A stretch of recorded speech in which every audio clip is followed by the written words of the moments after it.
Bismillahirrahmanirrahim. Assalamualaikum warahmatullahi wabarakatuh.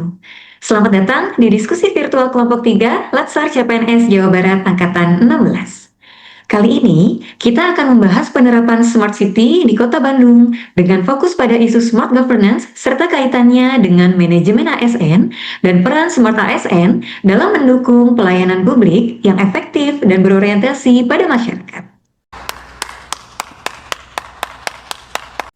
Bersama saya, Upi Kerlina, peserta Latsar CPNS Pemprov Jabar, Angkatan 16, NDH nomor 7. Dan juga saya ditemani oleh 4 narasumber rekan-rekan saya, yaitu yang pertama ada Kang Rinaldi Panji Putra, NDH 11. Kang Panji, hai. Lalu ada Teh Rofikoh Nurfadilah, NDH nomor 15. Hai Teh Dila. Halo. Halo. Ada Teh Nur Aini Setioningrum, NDH nomor 38. Hai Kang Teh. Teteh.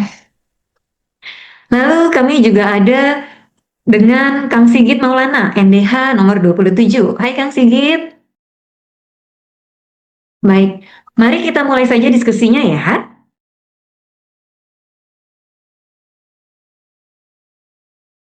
Semangat pagi teman-teman, senang sekali kita bisa berkumpul di diskusi virtual hari ini. Bandung sebagai kota yang terus berkembang tentu menghadapi berbagai tantangan, mulai dari layanan publik, lingkungan, hingga mobilitas warganya. Nah, sebelum masuk ke topik khusus, mari kita lihat dulu tantangan apa saja yang paling sering kita rasakan sehari-hari sebagai warga atau pengunjung kota Bandung. Salah satu tantangan terbesar yang hampir dirasakan semua orang di Bandung adalah kemacetan lalu lintas, terutama di jam-jam sibuk dan akhir pekan. Padatnya jumlah kendaraan pribadi, keterbatasan ruang jalan, serta belum optimalnya transportasi publik menjadi faktor yang paling berkaitan. Kondisi ini bukan hanya mengganggu kelancaran mobilitas warga, tetapi juga berdampak pada kualitas udara dan produktivitas kota. Baik, kira-kira kita tanyakan dulu nih apa tanggapan dari Akang Teteh, rekan-rekan sekalian. Gimana Kang Panji untuk tanggapannya terkait isu ini? Halo, selamat pagi TUP dan rekan-rekan semua. Saya setuju, Pagi Kang. saya setuju dengan pendapat TUP tadi bahwa kemacetan di Kota Bandung ini masalah serius ya. Apalagi di waktu jam pulang kerja seperti pagi dan sore. Ini kalau saya itu berangkat lewat Soekarno-Hatta ke arah Pasteur, itu pasti macetnya luar biasa. Baik yang di luar mau arah ke arah Kota Bandung ataupun di dalam Kota Bandung. Dan menurut saya pribadi, penyebab terbesar kemacetan di kota Bandung ini karena jumlah kendaraan pribadi yang terus bertambah. Terus banyaknya juga warga yang merasa lebih nyaman menggunakan motor atau mobil pribadi daripada menggunakan transportasi umum. Gitu teh menurut aku. Saya tambahin ya, Kang. Kalau menurut saya bukan hanya karena kendaraan pribadi, angkutan umum kita juga kan belum nyaman. Sering tidak tepat waktu, jadi orang enggan pindah. Selain itu, perilaku pengguna jalan juga kurang tertib. Suka berhenti sembarangan atau menerobos lampu merah. Itu sih yang menurutku bikin jalanan macet. Baik, baik, baik, baik. Jadi dari sini kita sudah dapat atau sudah bisa mengidentifikasikan dua faktor besar penyebab utamanya ya. Yang pertama itu pertumbuhan kendaraan pribadi dan yang kedua itu adalah rendahnya minat masyarakat terhadap transportasi umum kita ya. Nah, kira-kira untuk tanggapan yang lainnya dari rekan sekalian ada tidak? Teh Ningrum mungkin bagaimana Teh? Izin menambahkan ya Teh, kalau menurut saya, penataan lalu lintas di beberapa titik juga masih kurang efektif. Misalnya di simpang-simpang yang padat masih sering terjadi antrean panjang. Ditambah lagi, ruang jalan kita terbatas karena pembangunan kota yang padat. Gitu sih Teh. Baik-baik, poin yang bagus nih Teh kalau gitu Teh. Jadi bisa kita simpulkan bahwa masalah ini itu masalah kompleks ya rekan-rekan ya. Infrastruktur terbatas, perilaku pengguna jalan, dan layanan transportasi publik yang belum optimal. Nah, saya ingin mendengar nih tanggapan lain dari rekan kita yang kerjanya itu di Dinas Perhubungan Pemprov Jawa Barat. Apa langkah yang sudah dilakukan pemerintah Provinsi Jawa Barat untuk mengurangi kemacetan ini? Silakan Kang Sigit, bagaimana tanggapannya Baik, Kang? baik, terima kasih Teopi. Terima kasih rekan-rekan semua tadi yang sudah menambahkan ya, menyampaikan terkait kondisi kemacetan.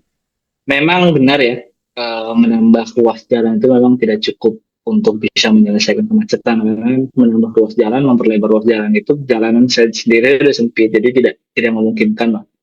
Tapi salah satu strategi yang telah kami lakukan atau yang telah kami upayakan itu saat ini kami menyelenggarakan atau mengadakan layanan angkutan perkotaan, yaitu BRT, bus rapid transit. Jadi BRT ini ada di kawasan Bandung Raya dan kami berharap sih dengan kehadirannya layanan ini, layanan perkotaan ini tuh dapat membuat dapat menurunkan tingkat kemacetan yang ada di Bandung. Karena BRT ini tuh dirancang jauh lebih cepat, jauh lebih nyaman, dan jauh lebih terjangkau. Seperti itu, Teopi. Baik, baik, Nah, baik, baik. saya jadi penasaran nih, BRT itu bis biasa atau sama seperti angkot atau bis kota yang sudah ada? Jadi BRT itu beda, Teh. Jadi BRT itu memiliki konsep koridor khusus, yang dimana kami punya halte-halte khusus. Jadi bus itu tidak bisa berhenti di sembarang tempat, hanya khusus di halte-halte yang memang telah disediakan. Terus jadwal keberangkatannya juga tertata, jadi sudah pasti jauh lebih tepat waktu. Terus sistem layanannya juga jauh lebih tertib. Kami juga mengintegrasikan BRT ini dengan angkutan pengumpan atau feeder, yaitu dengan angkutan-angkutan angkot yang ada di perkotaan agar penumpang itu jauh lebih mudah untuk menjangkau haltenya. Seperti itu, Teh. Hmm, Oh, menarik sih, Kang. Soalnya saya juga pernah dengar katanya kalau BRT di Bandung ini udah menggunakan teknologi canggih ya. Itu benar atau hoax, Kang? Betul. Jadi BRT itu betul. memang di dalam sistemnya itu sudah banyak ya peralatan-peralatan canggih, seperti di dalam busnya itu ada sebuah CCTV yang merekam kegiatan dari pengemudi. Jadi jika pengemudi itu nguap atau pengemudi itu merokok, memainkan ponsel, jadi itu kan terekam. Dan kita punya pengawas yang dimana pengawas itu untuk mengawasi dari gerak-gerik si drivernya itu sendiri. Jadi jauh lebih safety lah kalau kalau bisa dibilang seperti itu. Hmm. Wah, menarik sekali ya. Jadi penerapan teknologi ini tidak hanya untuk layanan publik ya Kang ya, tapi juga sebagai contoh penerapan Smart ASN untuk kita ya.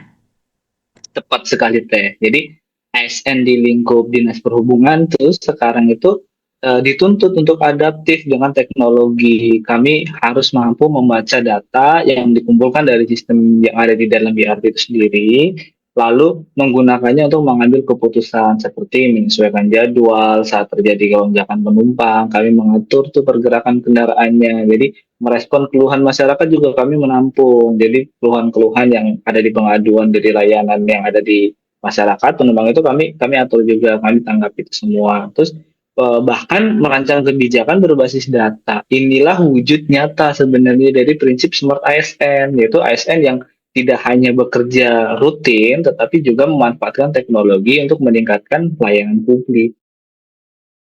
Kalau semua ASN bisa memanfaatkan teknologi seperti ini, pelayanan publik pasti lebih cepat dan transparan ya, Kang.